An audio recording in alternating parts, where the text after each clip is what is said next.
சொக்கநாதபுரத்தை 12 லட்சம் ரூபாயில கலையரங்கு அமைத்து கொடுத்துருக்கோம். இந்த விளாங்குடி பகுதியில் 5 லட்சம் ரூபாயில போர்வெல் அமைத்து கொடுத்துருக்கேன்.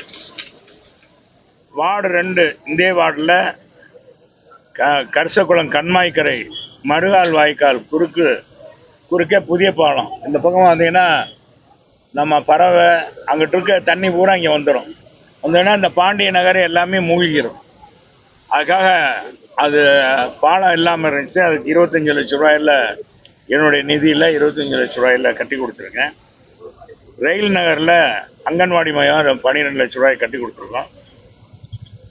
சொக்கலிங்க நகரில் புதிதாக சமுதாய கூடம் 36 லட்சம் ரூபாயில் கட்டி கொடுத்துருக்கோம். நிர்வாக அனுமதி கோரி பல மாதங்களாக நிலையிலும் இந்த கரிசக்குளம் கண்மாயை குறுக்கே பாலம் அமைக்கிறது இந்த பணி இன்ன வரைக்கும் 5 மாதம் ஆயிடுச்சு. டெண்டர் விட்டோம். இன்னும் அந்த பக்கத்தில் இருக்கிற உயர்மட்ட தொட்டியை இடித்து கொடுக்காதனால அந்த பணி தாமதமாக இருக்குது என்பதை தெரிவிச்சுக்கிறேன்.